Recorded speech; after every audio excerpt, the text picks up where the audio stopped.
নমস্কাৰ প্ৰিয় বন্ধুসকল, আপোনালোক সকলোকে পুনৰবাৰ আমাৰ চেনেলটোলৈ স্বাগতম। আজি আমি আপোনালোকৰ বাবে পুনৰ এটি নতুন কাহিনী লৈ আহিছোঁ আৰু আজিৰ আমাৰ কাহিনীটিৰ নাম হৈছে পৰকীয়া প্ৰেমৰ পৰিণতি। আশা কৰিছোঁ ভিডিঅ'টো চাই আপোনালোকৰ ভাল লাগিব নিশ্চয়। তেন্তে আহকচোন এতিয়া আমি কাহিনীটোৰ মাজলৈ আগবাঢ়ি যাওঁ। ৰাগিনী কিন্তু সেইখন ঘৰৰ লগত সম্পৰ্ক মানে নিবিড়ৰ কথা বাৰু বাদ দিছোঁ, কিন্তু তাৰ মাকহঁতে জানো সম্পৰ্কটো মানি ল'ব মা? নিবিয়ে কৈছে নহয় মাক সেইটো সম্পৰ্কটো মানি ল'ব আৰু মাকহঁত অহা সপ্তাহমানলৈ আমাৰ ঘৰলৈ আহিব বুলিও কৈছে। এয়া হৈছে ৰাগিনী আৰু এয়া তাইৰ মাক। ৰাগিনীহঁতৰ ঘৰখনত ৰাগিনী আৰু তাইৰ মাক দেউতাকৰ ৰাগিনী একমাত্ৰ ছোৱালী আৰু আনফালে এয়া হৈছে নিবিড় আৰু এয়া নিবিড়ৰ মাক দেউতাক আৰু ভনীয়েক। নিবিড়হঁতৰ ঘৰখনত মানুহ 4জন। আচলতে নিবিড়হঁতৰ ঘৰখন ৰাগিনীহঁতৰ ঘৰতকৈ ধনী। নিবিড়ে ভাল চাকৰি কৰে, নিবিড়ৰ দেউতাকেও খুবেই ভাল চাকৰি এটা কৰে। আনহাতে ৰাগিনীৰ দেউতাক হৈছে এজন সাধাৰণ খেতিয়ক। খেতি কৰিয়ে যেনে তেনে পৰিয়ালটো তেওঁ চলাই নিছে। আচলতে ৰাগিনী আৰু নিবিড়ৰ চিনাকি হৈছিল ৰাগিনীৰ লগৰ ছোৱালী এজনীৰ বায়েকৰ বিয়াত।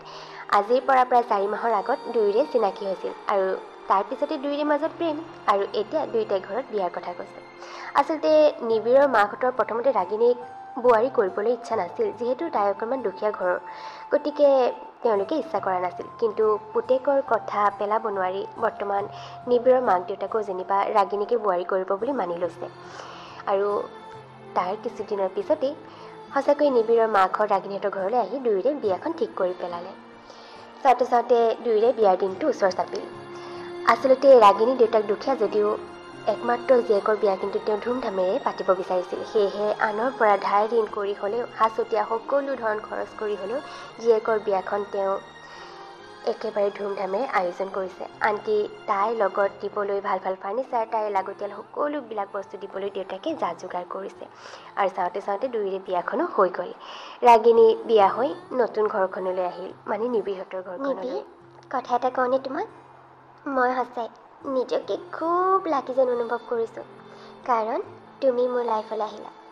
মইতো ভবাই নাছিলোঁ তোমাৰ দৰে মানুহজন মোৰ জীৱনলৈ আহিব বুলি।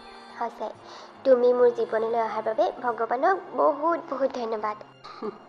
আচলতে ভগৱানক ধন্যবাদ মইহে দিব লাগে ৰাগিনী, কাৰণ তুমি মোৰ জীৱনলৈ আহিলা।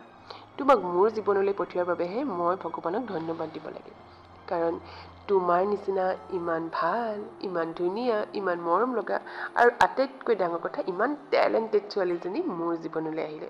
ইয়াতকৈ বেছি আৰু মোক কি লাগিছে? সঁচাই তুমি যিমান লাকি তাতকৈ বেছি মই লাগি, জানানে?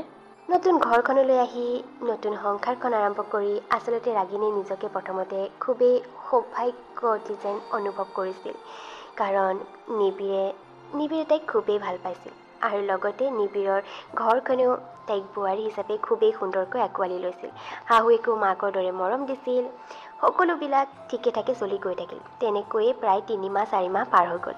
কিন্তু এই 3-4 মাহৰ পিছত লাহে লাহে ৰাগিনীৰ অনুভৱ হ'বলৈ আৰম্ভ কৰিলে যেন নিবিড় সলনি হৈছে। নিবিড়ৰ ব্যৱহাৰ পাতি যেন তাইৰ প্ৰতি সলনি হ'বলৈ ধৰিছে।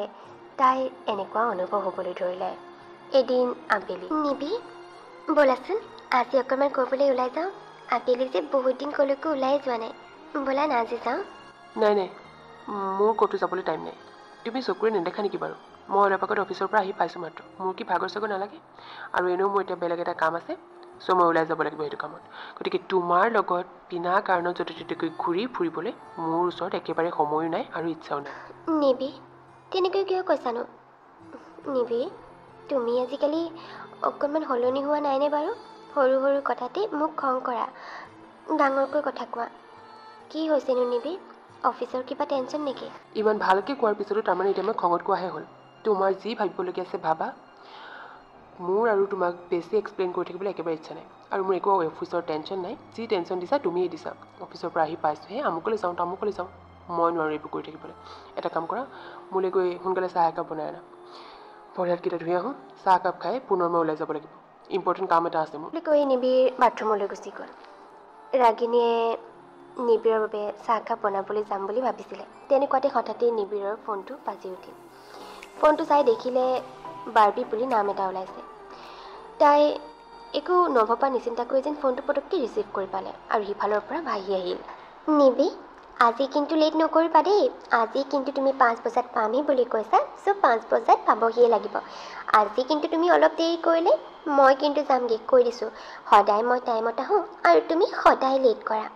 চ' প্লিজ নিবি, আজি সোনকালে আহিবা। মই তোমাৰ বাবে অপেক্ষা কৰি আছোঁ। বাই। এই বুলি কৈ সিফালৰ পৰা ফোনটো কাটি থৈয়ে দিলে। ৰাগিনীয়ে সকলোবিলাক শুনিলে আৰু ইমানবোৰ শুনাৰ পিছতো ৰাগিনী বুজিবলৈ বাকী নাথাকিল যে আচলতে নিবিৰ ইমান সলনি হোৱাৰ মেইন কাৰণটো কি। আৰু তাৰপিছতে নিবি বাথৰুমৰ পৰা ওলাই অহাৰ পিছত ৰাগিনীয়ে প্ৰশ্ন কৰিলে, কোন বাৰ্বিয়ে তোমাক ফোন কৰিছিল? আৰু ফোনটো মই ৰিচিভ কৰাৰ লগে লগে কৈছে যে তুমি তাইক লগ কৰিবলৈ যাবা। তোমাক 5 বজাত পোৱাকৈ মাতিছে। তাৰমানে কোন এই বাৰ্বি? তুমিতো কিবা অফিচ আছে বুলিহে কৈছিলা। নিবি, মই এতিয়াহে বুজি পাইছোঁ আচলতে তোমাৰ সলনি হোৱাৰ মেইন কাৰণটো কি। নিবি, কোন হয় বাৰ্বি? সঁচা কথা কোৱা, কোন হয় হা? তুমি কেনেবাকৈ বাৰ্বিৰ লগত পৰকীয়া প্ৰেম কৰিবলৈ যোৱা নাইতো? তুমি সেইটো কাৰণে তাৰমানে সলনি হৈছা নহয়নে? বিদ মনে মনে থাকা। কি কৈছা তুমি? পৰকীয়া প্ৰেম? কি বুলি ভাবিছা তুমি মোক? হা, মই কিমান ফাল্টু? হা, মোক ফাল্টু বুলি ভাবিছা তুমি? 3rd ক্লাছৰ মানুহ বুলি ভাবিছা? আজি তুমি এইবোৰ কথা মোৰ আগত সুধিলা, নেক্সট টাইম মোক একো নুসুধিবা। যলৈকে গৈছোঁ মই মোৰ নিজৰ কামত গৈছোঁ, গতিকে মোৰ কামত তুমি ইমান ইনভেষ্টিগেশ্যন কৰাৰ কোনো প্ৰয়োজন নাই, বুজিলা? ঘৰৰ মানুহ ঘৰত থাকিবা। সেই বুলি কৈ খঙত নিবি ঘৰৰ পৰা ওলাই গুচি গ'ল। ৰাগিনী আৰু বুজিবলৈ অলপো বাকী নাথাকিল যে তাই যি ভাবিছে, তাই যি সন্দেহ কৰিছে সেয়া সত্য। নিবিৰ আৰু বাৰ্বিৰ পৰকীয়া প্ৰেম আৰম্ভ হৈছে। আচলতে বাৰ্বি সিহঁতৰ অফিচলৈ নতুনকৈ কাম কৰিবলৈ আহিছে, মানে নিবিৰ অফিচলৈ। নিবিৰ অফিচত বাৰ্বিয়ে জইন কৰা আজি 2 মাহ মানহে হৈছে। মানে ৰাগিনী আৰু নিবিৰৰ বিয়াৰ প্ৰায় 2 মাহমানৰ পিছতে তাই সেই অফিচটোত আহি জইন কৰিছেহি। আৰু তেনেকৈ দুয়োৰে মাজত চিনাকি আৰু বৰ্তমান দুয়োৰে মাজত পৰকীয়া প্ৰেম। অ' আহিলা আজি? তাৰমানে তুমি সঁচাকৈ টাইমতে আহিছা। ঠিকে আছে দিয়া, মই ফোন কৰাৰ প্ৰভাৱটোতো পৰিল তোমাৰ ওপৰত। বাৰ্বি, তাৰমানে তুমি সঁচাকৈ মোক ফোন কৰিছিলা? কি সঁচাকৈ একে? তুমিতো ফোনটো ৰিচিভো কৰিছিলা, আকৌ উল্টাই সুধিছা যে সঁচাকৈ ফোন কৰিছিলোঁ নেকি? মই নাই ৰিচিভ কৰা তোমাৰ ফোন। এতিয়া বুজিলোঁ, তাৰমানে ৰাগিনীয়ে তোমাৰ ফোন ৰিচিভ কৰিছিল, সেইটো কাৰণে তাই মোক প্ৰশ্ন কৰিছিল কোন বাৰ্বি আমুক তামুক।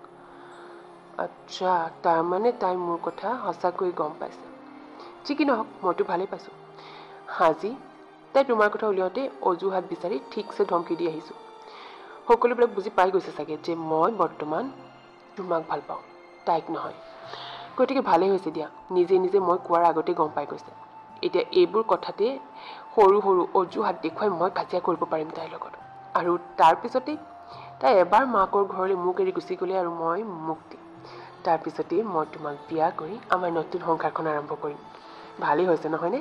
আমি নোকোৱাৰ আগতে যে তাই সকলোবিলাক কথা গম পাই গৈছে। চোৱা, ভাল হৈছে বেয়া হৈছে মই সেইবোৰ একো নাজানো। মুঠতে তুমি সোনকালে তাইক ডিভোৰ্চ দিয়াৰ ব্যৱস্থা কৰা আৰু মোক বিয়া কৰোৱা, অ'কে? তেনেকৈ 2 দিনমান পুনৰ পাৰ হৈ গ'ল। এতিয়া সৰু সৰু কথাতে সঁচাকৈয়ে নিবিৰে ৰাগিনীৰ লগত কাজিয়া কৰা আৰম্ভ কৰিলে। ৰাগিনীয়ে যেতিয়াই তাক বাৰ্বিৰ কথা কিবা সোধে, সি অজুহাত উলিয়াই উল্টাই তাইকহে কথা শুনায়, তাইকহে গালি পাৰে, বেয়া ব্যৱহাৰ কৰে। আচলতে ৰাগিনীয়ে সকলোবিলাক বুজি পালে যে তাই যি ভাবিছে সেয়া একেবাৰে সত্য। কিন্তু তাই এতিয়া খুবেই চিন্তাত পৰিল। এইবোৰ কথা তাই কাক ক'ব, কি কৰিব, কোনে তাইক সমাধান দিব? তাই কিবা এটা নিবিৰক সুধিবলৈ গ'লে, বুজাবলৈ গ'লে ওল্টাই নিবিৰেহে তাইক খং কৰে, মাকৰ ঘৰলৈ গুচি যাবলৈ কয়, ধমকি দিয়ে তাইক। গতিকে তাই একো বুজিয়ে নাপালে, ভাবিয়ে নাপালে যে তাই এতিয়া কৰিব কি আচলতে, কোনে তাইক এই সমস্যাৰ সমাধান উলিয়াই দিব। কি কৰোঁ বাৰু এতিয়া মই? কাক কওঁ এইবোৰ কথা? নিবিৰক কিবা এটা সুধিবলৈ গ'লে, বুজাবলৈ গ'লে ওল্টাই সি মোক খংহে কৰে। একো শুনিবকে নিবিচাৰে মোৰ কথা। কিবা এটা ক'লে তাৰ খালি এটাই কথা, যদি ইমানেই বেয়া পাইছা মাৰ ঘৰলৈ গুচি যোৱা উভতি। কি কৰোঁ বাৰু মই? মাৰ ঘৰলৈ উভতি যাবলৈ জানো মই তেওঁৰ লগত বিয়া হৈ আহিছিলোঁ এইখন ঘৰলৈ। কিমান বিশ্বাস কৰিছিলোঁ মই তেওঁক, কিন্তু তেওঁ মোৰ বিশ্বাস এনেকৈ ভৰিৰে মোহাৰি পেলাব বুলি কেতিয়াও ভবা নাছিলোঁ। আৰু বাৰ্বি, কিয় মোৰ সংসাৰখন ধ্বংস কৰিবলৈ আহিছে তাই? কি বিচাৰিছে তাই? কি কৰিলে মই সমাধান বিচাৰি পাম বাৰু? এইবোৰ কথা মনৰ মাজত অকলে লৈ থাকিব নোৱাৰিছোঁ। কাক ক'লে শান্তি পাম এনেকুৱা লাগিছে। মাকে কওঁগে নেকি বাৰু? এইখন ঘৰলৈ বিয়া হৈ অহাৰ পিছত মই তেওঁক কেতিয়াও শাহুমা বুলি ভবা নাই, সদায় নিজৰ মাৰ বুলিয়েই ভাবিছোঁ। যেনেকৈ বিয়াৰ আগতে সকলোবিলাক সমস্যাৰ কথা মই মাৰ আগত কৈ সমাধান বিচাৰিছিলোঁ, এইখন ঘৰততো মই তেওঁৰ পৰাই সমাধান বিচাৰিব লাগিব। অঁ, মই শাহুমাকে সকলোবিলাক কথা ক'ম। তেওঁ নিশ্চয় কিবা সমাধান মোক দিব পাৰিব। সেই বুলি কৈ ৰাগিনী শাহুৱেকৰ ওচৰলৈ গ'ল। তাই আচলতে ভাবিছিল শাহুৱেকে এই সমস্যাৰ নিশ্চয় কিবা সমাধান তাইক বিচাৰি দিব পাৰিব, যিহেতু নিজৰ পুতেকক এনেকৈ বিপথে যোৱাটো কোনো মাত্ৰেই নিবিচাৰে। সেই বুলি ভাবিয়েই তাই বহু আশাৰে শাহুৱেকৰ ওচৰ পালেগৈ। ৰাগিনী, আহা, কোৱাচোন, কিবা কাম আছিল নেকি মোৰ লগত? মা, আপোনাক মোৰ কথা দুটামান ক'বলগীয়া আছিল। আচলতে মা, মই বহুত ডাঙৰ সমস্যাত পৰিছোঁ মা। কি হ'ল ৰাগিনী? তুমি এনেকৈ কিয় কথাবোৰ কৈছা আৰু ইমান মনটো মাৰি আছা যে? কি হৈছে কোৱাচোন?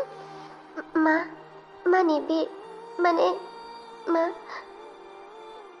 মই নিবিড়ৰ কথা ক'ব বিচাৰিছোঁ। মা, দুদিনমানৰ পৰা নিবিড় বহুত সলনি হ'বলৈ আৰম্ভ কৰিছে। মোৰ প্ৰতি তাৰ ব্যৱহাৰ পাতি সকলোবিলাক সলনি হৈ পৰিছে মা। সৰু সৰু কথাতে তেওঁ মোৰ লগত কাজিয়া কৰে, বিভিন্ন অজুহাত দেখাই মোক গালি পাৰে আৰু অকণমান সৰু কথাতে চিধাই মোক ঘৰলৈ গুচি যাবলৈ কয় মা।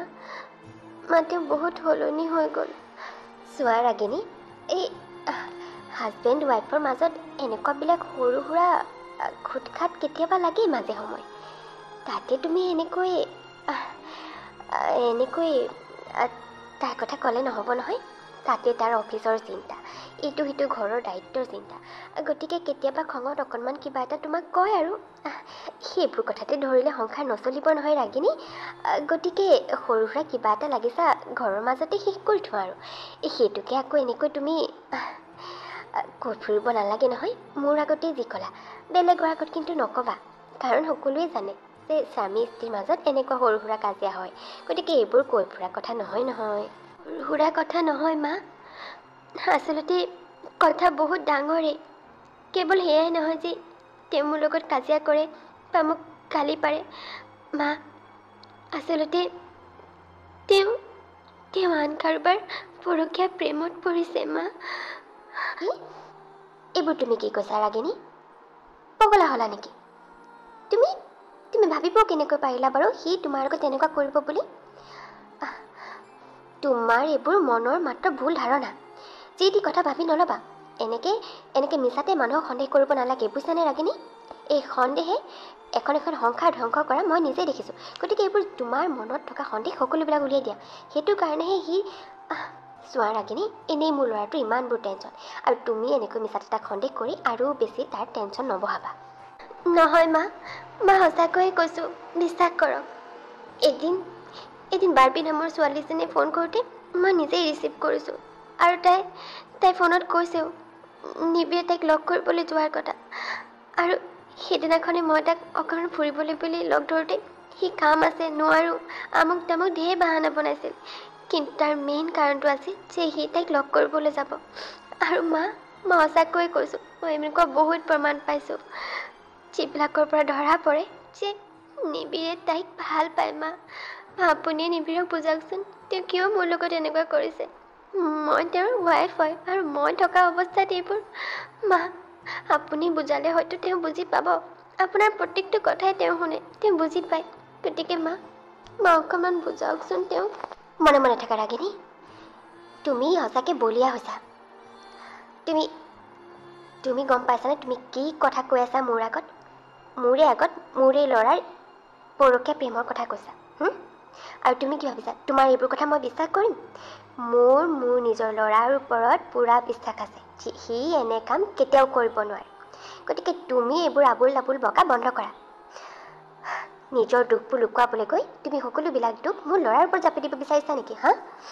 এটা নিজে সন্দেহ কৰি তাক অশান্তি দিবা, আৰু উল্টা এতিয়া তাৰ কথা সেয়াকো মোৰ আগত ক'বলৈ আহিছা। তুমি কি বুলি ভাবিছা? তুমি ক'লে মই বিশ্বাস কৰি ল'ম মোৰ ল'ৰাই পৰকীয়া প্ৰেম কৰিছে বুলি কাৰোবাৰ লগত চি তোমাৰ এইবোৰ কথা ক'বলৈ লাজ নালাগিলে মোৰ আগত হা আৰু মই তাক যি সংস্কাৰ দি ডাঙৰ দীঘল কৰিছোঁ সেই সংস্কাৰৰ ওপৰত মোৰ বিশ্বাস আছে যে মোৰ ল'ৰাই এনে কাম কেতিয়াও কৰিব নোৱাৰে আৰু তুমি এইবোৰ কথা আজি মোৰ আগতে যি ক'লা নেক্সট টাইম কিন্তু এইবোৰ কথা মোৰ আগত ক'বলৈ নাহিবা বা বেলেগৰ আগত কোৱাৰ কথাও নাভাবিবা কথা বেয়া হ'ব কিন্তু নহ'লে ৰাগিনী ছোৱালীৰ দৰে মৰম কৰি কৰি তুমি দেখিছোঁ একেবাৰে মূৰৰ ওপৰত উঠিলা যি টি কথা ক'ব পৰা হ'লা মোৰ আগত হা তুমি সাহস কেনেকৈ পালা যে মোৰ ল'ৰাৰ কথা তুমি মোৰ আগত এনেকৈ ক'বা আৰু এটাও কথা তুমি নক'বা নহ'লে কথা বেয়া হ'ব আৰু যোৱা এতিয়াই মোৰ ৰুমৰ পৰা তুমি ওলাই যোৱা তোমাৰ প্ৰতি থকা সকলো মৰম স্নেহ আজিৰ পৰা মোৰ মনত কমি গ'ল বুজিছা আচলতে ৰাগিনী শাহুৱেকৰ পৰা যি আশা কৰি আহিছিল তাই যি সমস্যাৰ সমাধান বিচাৰি আহিছিল এতিয়া যেন তাৰ ওলোটাটোহে হ'ল শাহুৱেকে ওলোটাই তাইকহে গালি পাৰিলে খং কৰিলে আৰু ক'লে যে পুতেকক দিয়া সংস্কাৰৰ ওপৰত তেওঁৰ পূৰা বিশ্বাস আছে গতিকে পুতেকে যে কাৰোবাৰ লগত এনেকুৱা পৰকীয়া প্ৰেম কৰিব সেয়া তেওঁ বিশ্বাস নকৰে ওলোটাই তেওঁ ৰাগিনীকে ভালে বেয়াই কথা শুনালে আৰু সেইদিনাখনৰ পৰা যেন তেওঁৰ ব্যৱহাৰো ৰাগিনীৰ প্ৰতি সলনি হ'বলৈ ধৰিলে আগতে তাইক ঠিকেই শাহুৱেকে মৰম কৰিছিল ছোৱালীৰ দৰে মৰম কৰিছিল কিন্তু এইবোৰ কথা কোৱাৰ পিছতে যেন শাহুৱেকৰ ব্যৱহাৰো তাইৰ প্ৰতি একেবাৰে সলনি হৈ থাকিল এতিয়া ঘৰখনত যেন ৰাগিনীৰ সমস্যা আৰু বেছি বাঢ়িল এইফালে গিৰিয়েক নিবিৰৰ পৰা অৱহেলিত তাই আনফালে এতিয়া গোটেই ঘৰখনৰ মানুহবিলাকৰ পৰা অৱহেলিত লাহে লাহে ৰাগিনীৰ সমস্যাবোৰ বাঢ়িবলৈ আৰম্ভ কৰিলে কিন্তু এতিয়া তাই ভাবিবলৈ আৰম্ভ কৰিলে পুনৰ যে কাৰ আগত এই সমস্যাবোৰৰ কথা ক'লে তাই সমাধান বিচাৰি পাব কেনেকৈ বিচাৰি পাব সমাধান এই সকলোবোৰ চিন্তাই যেন এতিয়া ৰাগিনীক চাৰিওফালৰ পৰা আগুৰি ধৰিলে এতিয়া বাৰু কি হ'ব আচলতে ৰাগিনীয়ে কেনেকৈ তাইৰ সমস্যাবিলাকৰ সমাধান বিচাৰি পাব বা পাবনে কিবা সমাধান বিচাৰি নে কি লিখা আছে বাৰু আগলৈ ৰাগিনীৰ সকলোবোৰ চাবলৈ পাম আমি ইয়াৰ পিছৰ তথা অন্তিমটো খণ্ডত তেন্তে আজিলৈ ভিডিঅ'টো কৰিছোঁ মই এইখিনি দেখি যদি আপোনালোকে এইখিনিলৈকে ভিডিঅ'টো চাই ভাল পালে তেন্তে প্লিজ ভিডিঅ'টোত লাইক আৰু এটা কমেণ্ট কৰি দিব আৰু যদি আপোনালোক আমাৰ চেনেলত নতুন তেন্তে প্লিজ আমাৰ চেনেলটো ছাবস্ক্ৰাইব কৰি দিব তেন্তে লগ পাম ইয়াৰ পিছৰটো তথা অন্তিমটো খণ্ডত তেতিয়ালৈকে বাই